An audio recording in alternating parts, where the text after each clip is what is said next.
Mais je trouve que cette émission fait du bien. À chaque fois que je regarde, à part Patrick, là, je l'ai observé, mais je vois quelqu'un qui regarde les images.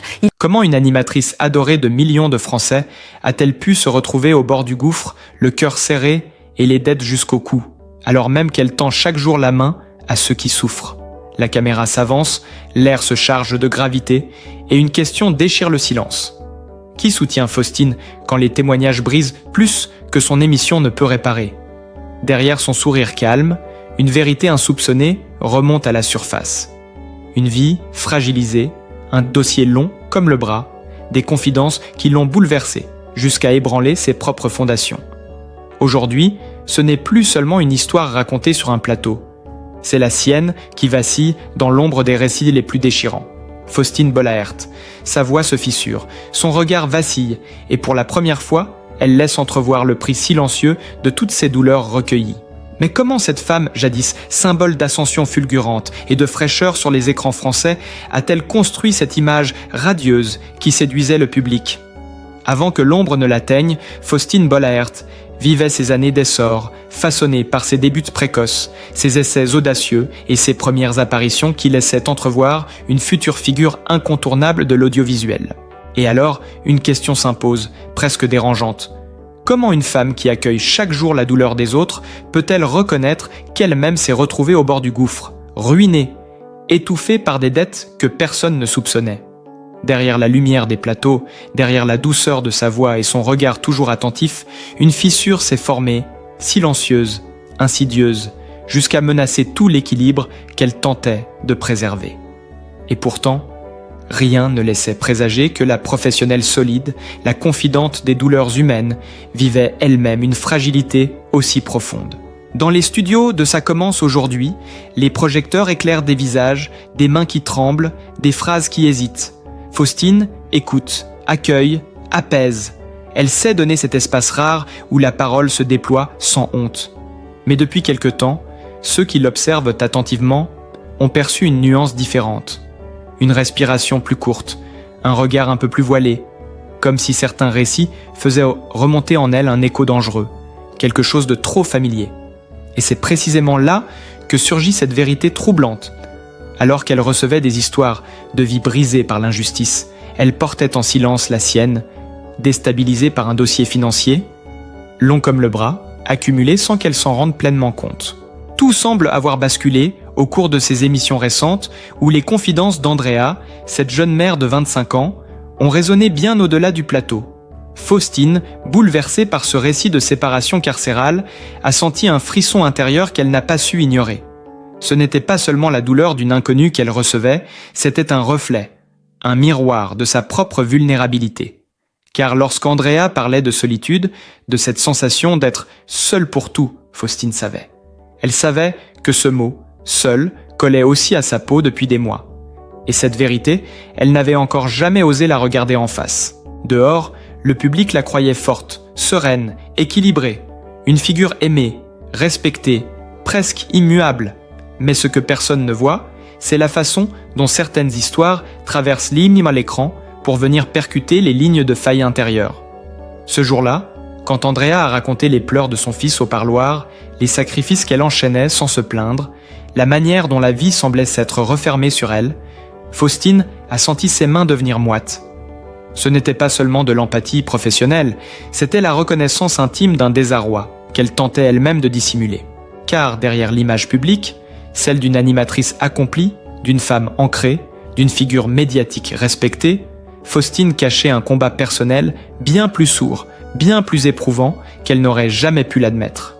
Une accumulation de responsabilités, de contrats, d'engagements, de dépenses pensées nécessaires, puis repoussées, puis oubliées, jusqu'au jour où un courrier, puis un autre, puis encore un autre, ont menacé de fissurer son univers.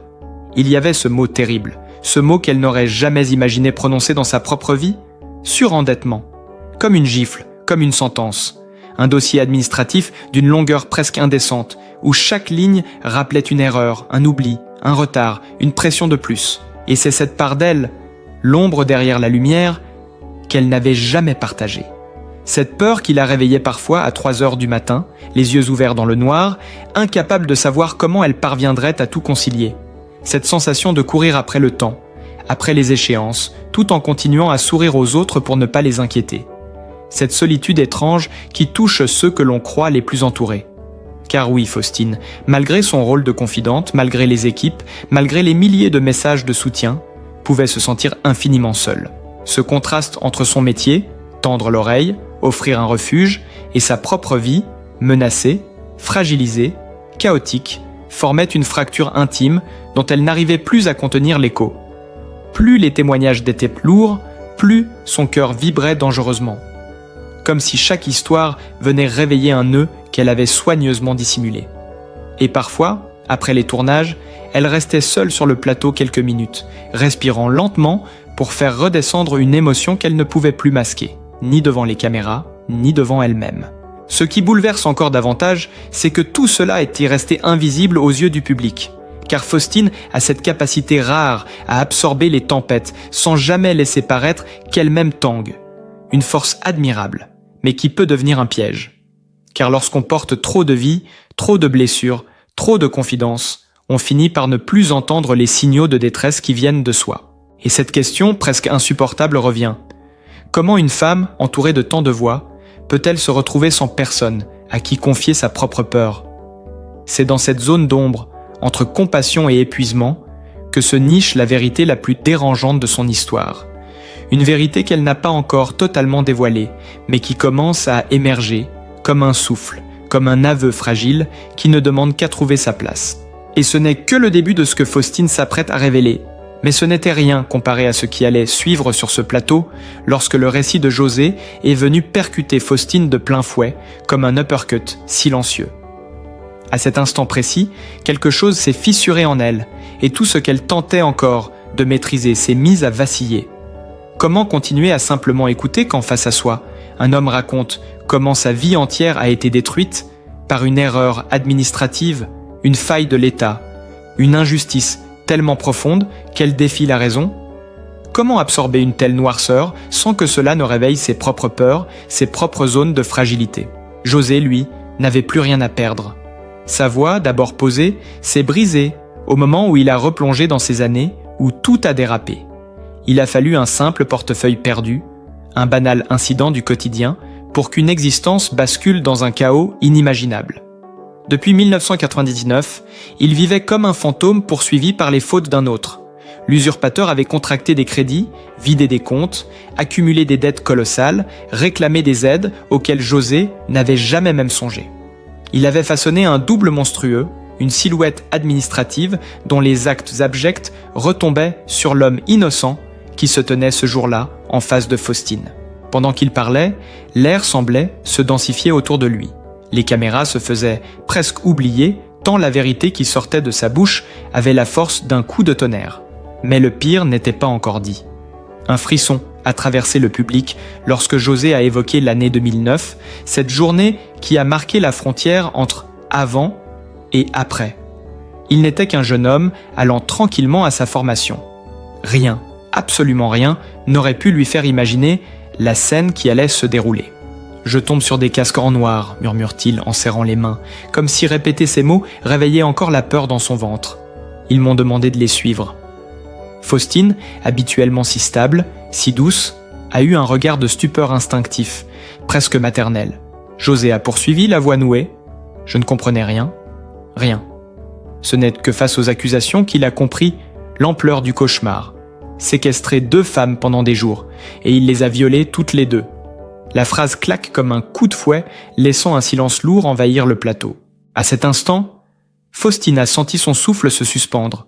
Cette violence, cette injustice, ce vertige total, toute la ramenait à ce qu'elle vivait intérieurement. Cette impression d'être écrasée par un système trop lourd, trop complexe, trop brutal pour ceux qui tombent dans ces engrenages. Elle connaissait ce sentiment, à sa manière, celui de se sentir traqué non par la police, mais par les papiers, les lettres recommandées, les sommes, les échéances, les rappels. Ce n'était pas le même drame, pas la même douleur, mais la mécanique était étrangement similaire, l'implacabilité. José, lui, avait été projeté au cœur d'un cauchemar judiciaire sans comprendre pourquoi. Faustine, en l'écoutant, s'est reconnue dans cette expérience effroyable de perdre le contrôle, d'être piégée dans une machine froide. Bien sûr, sa situation n'avait rien de criminel ni de judiciaire. Pourtant, la violence intérieure ressentie face à la pression, au poids des dettes, au dossier interminable qu'elle devait affronter. Tout cela vibrait en elle comme un écho intime du chaos de José.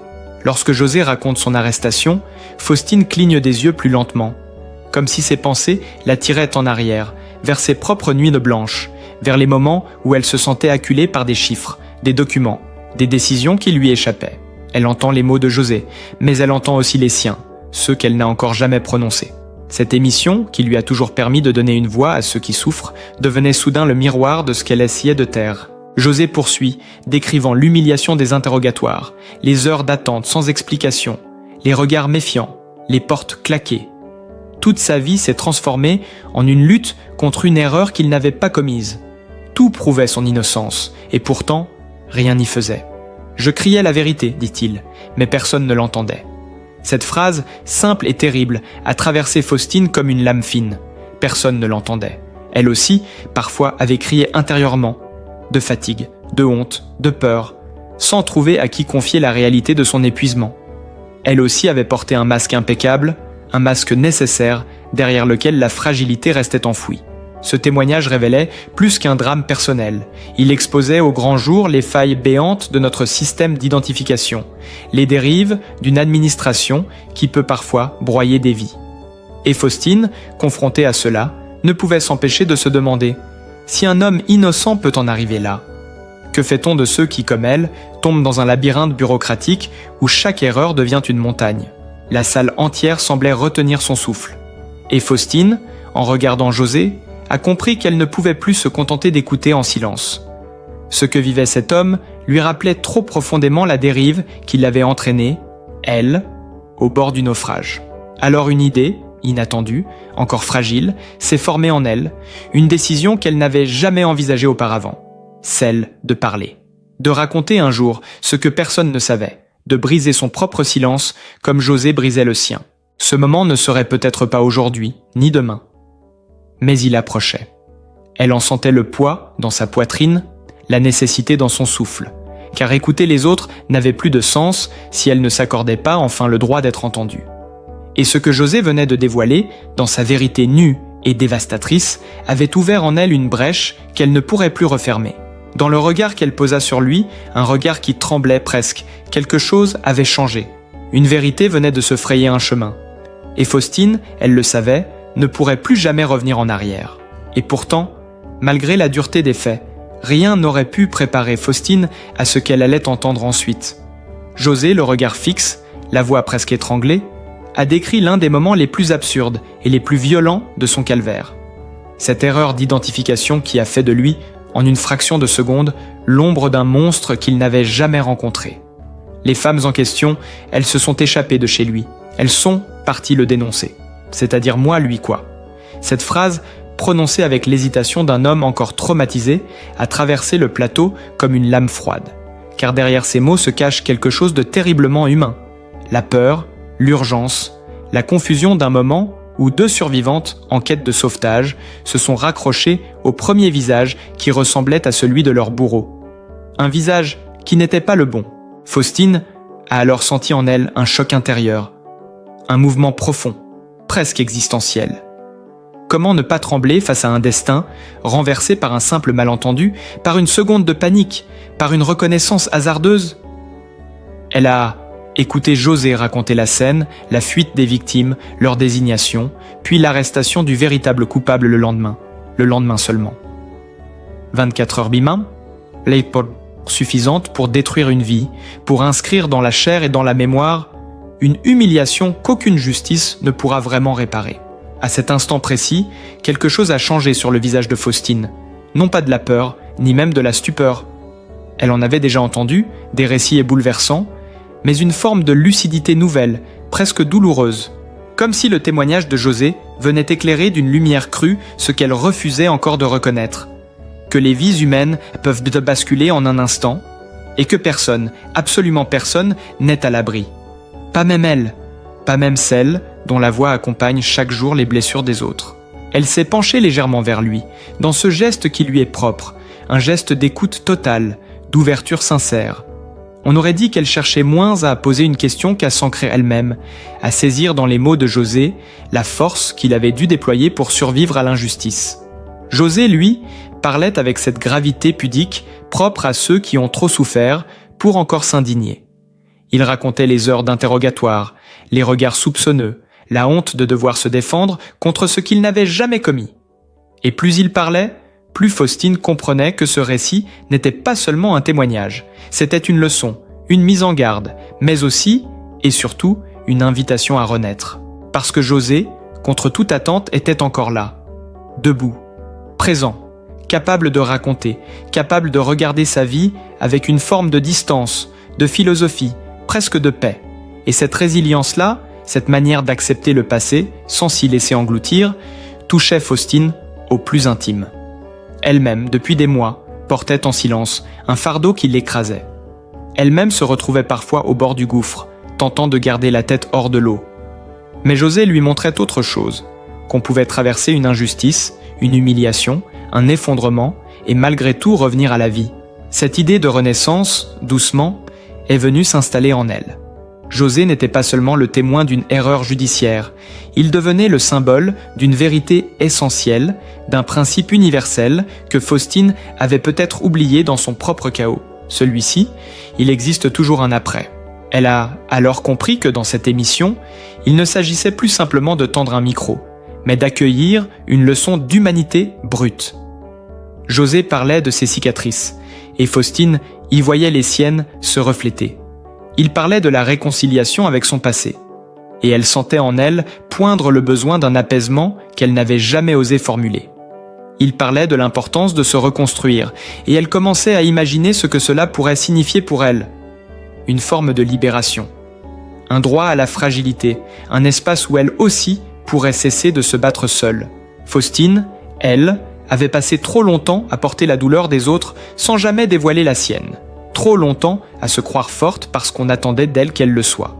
Trop longtemps à faire de son empathie une armure invisible qui finissait par l'étouffer. Le récit de José lui prouvait qu'il n'y a aucune honte à flancher, aucune honte à dire que l'on n'en peut plus, aucune honte à reconnaître que certaines batailles sont trop lourdes pour être menées seules.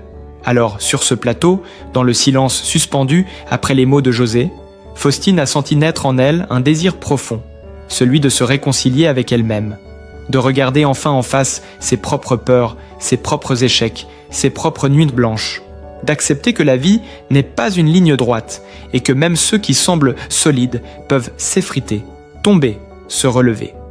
Elle comprenait, à travers José, que la justice peut faillir, que les systèmes peuvent se tromper, mais que l'humain, lui, peut encore choisir la paix. Or, c'était peut-être cela, finalement, le véritable sens de cette rencontre. Une invitation à la douceur, à la lucidité, à cette forme de philosophie simple qui consiste à accueillir les blessures au lieu de les combattre. Faustine sentait en elle se dessiner une conviction nouvelle. Pour survivre, pour continuer à donner, pour continuer à écouter les autres, elle devait d'abord s'écouter elle-même. Elle devait accepter ses limites, ses failles, ses fragilités. Et surtout, elle devait cesser de se définir par ce qu'elle portait en silence. José n'avait pas seulement raconté son passé, il avait offert un chemin. Le chemin de ceux qui, malgré l'injustice, malgré la souffrance, choisissent encore de croire en la vie. Et ce chemin, Faustine sentait qu'elle pouvait, elle aussi, le suivre. Ce témoignage, loin de l'accabler, devenait le point de bascule, le moment où tout s'éclaire différemment. Ce qu'elle ignorait encore, c'est que cette prise de conscience allait bientôt lui imposer un choix décisif. Un choix qui changerait sa manière de vivre, de travailler et de se tenir face aux douleurs du monde. Et ce choix approchait, silencieux, inévitable, comme une vérité enfouie prête à remonter à la surface. Et lorsque l'émission s'est achevée ce jour-là, lorsque les projecteurs se sont doucement éteints et que le silence s'est installé dans le studio vidé de ses voix et de ses frissons, Faustine est restée assise, un instant, immobile, les mains jointes sur ses genoux. Le récit de José, sa force, sa dignité malgré l'injustice, résonnait encore en elle comme un souffle qui ne s'éteint pas. C'était un de ces moments rares où l'on comprend que rien ne sera plus tout à fait comme avant, où l'on sent, dans un coin discret de soi-même, qu'une page s'apprête à se tourner, non par contrainte, mais par nécessité. Elle observa les gradins vides, les caméras figées, les sièges où quelques heures plus tôt vivaient encore des douleurs, des vies fendues, des sursauts d'espoir. Elle s'est soudain demandé combien de larmes, combien de confidences, combien de blessures avaient été traversé ce plateau depuis qu'elle en tenait les rênes, et combien parmi elles avaient laissé une trace invisible dans son propre cœur, sans qu'elle ne s'en rende compte, sans qu'elle ne s'accorde jamais le droit de faiblir. Car au fond, Faustine avait longtemps cru que tenir bon était une obligation, que l'on n'avait pas le droit de plier lorsqu'on se trouvait à la place qu'elle occupait. Quand on devient, presque malgré soi, un repère, un refuge, un visage auquel tant de gens confient de leur fêlure. Mais ce jour-là, face à l'histoire de cet homme marqué à jamais par l'erreur humaine, elle a compris que la vraie force n'est pas dans l'infaillibilité. Elle est dans la capacité d'embrasser ses propres fragilités. Elle respira longuement, comme pour absorber la dernière parcelle de tension laissée par la journée. Cette respiration avait la douceur d'un début de renouveau.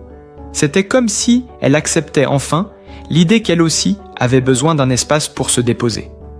Que derrière la professionnelle, derrière la femme publique, il y a une femme tout court. Sensible, traversée de doutes, parfois épuisée, parfois inquiète, mais toujours vivante. Ce soir-là, en traversant le couloir désert qui mène aux loges, elle marcha plus lentement qu'à son habitude. Non pas par fatigue, mais parce que chaque pas réveillait une pensée profonde, une réflexion neuve sur ce que signifiait réellement son rôle. Elle comprenait que donner la parole aux autres ne devait plus s'accompagner du silence qu'elle s'imposait à elle-même. Elle comprenait que l'équilibre n'est pas une façade parfaite, mais un dialogue constant entre ce que l'on reçoit et ce que l'on s'autorise à remettre dans le monde. En entrant dans sa loge, elle ferma la porte derrière elle et resta un moment debout, les yeux perdus dans le miroir où se reflétait un visage plus vulnérable, mais paradoxalement plus authentique que celui qu'elle présentait parfois au public. Elle s'y vit telle qu'elle était réellement, une femme qui a tenu longtemps, trop longtemps, par instinct, par devoir, par pudeur, une femme qui, désormais, se sentait prête à se regarder autrement, sans jugement, sans masque, sans cette exigence absolue d'être forte en permanence. C'est là dans ce silence de loge où l'on entend seulement le bourdonnement lointain du bâtiment qui s'endort, que Faustine a ressenti la première pulsation d'un apaisement nouveau, une sensation légère, presque imperceptible, mais réelle, comme une main posée doucement sur son épaule, comme une invitation à se pardonner, à se permettre la douceur, à accepter de ne plus se tenir droite coûte que coûte, mais de s'autoriser enfin à respirer, à dire « j'ai besoin d'aide » ou simplement « je suis fatigué ». Les récits, comme celui de José, lui rappelaient une leçon fondamentale, presque philosophique. La vie nous éprouve, nous surprend, nous bouleverse, mais elle nous propose aussi, toujours, un chemin pour revenir à soi. Un chemin pour se réconcilier avec ses propres zones d'ombre, pour comprendre que la souffrance ne nous définit pas, qu'elle nous traverse seulement, et que ce qui reste, au bout du compte, c'est la capacité de continuer, d'aimer, de tendrement accepter. Dans le regard de José, elle avait vu la preuve que la lumière peut revenir même après la plus terrible des nuits, et dans ce reflet qu'elle observait maintenant dans la glace, elle percevait sa propre possibilité de renaissance. À son rythme, à sa manière, loin des injonctions, loin de la performance, loin de la pression qui l'a longtemps accompagnée. Une renaissance discrète, intime, mais profondément nécessaire. Elle posa une main sur son cœur et un sourire presque imperceptible glissa sur ses lèvres.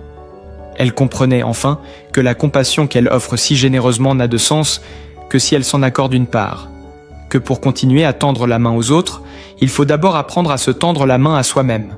Et c'est avec cette paix nouvelle que Faustine a éteint les lumières de sa loge ce soir-là.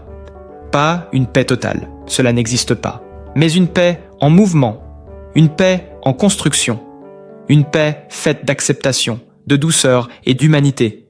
Et cette paix, elle savait désormais qu'elle avait le droit de la chercher, le droit de la vivre, le droit de la protéger. Peut-être que demain, elle partagera un peu de cette vérité avec ceux qui la suivent. Peut-être qu'elle dira, d'une voix posée, que chacun porte un poids invisible, mais qu'aucun poids n'est définitif. Peut-être qu'elle rappellera aux autres ce qu'elle avait oublié pour elle-même, que la vulnérabilité est une force, et que se relever est toujours possible, même quand tout semble perdu.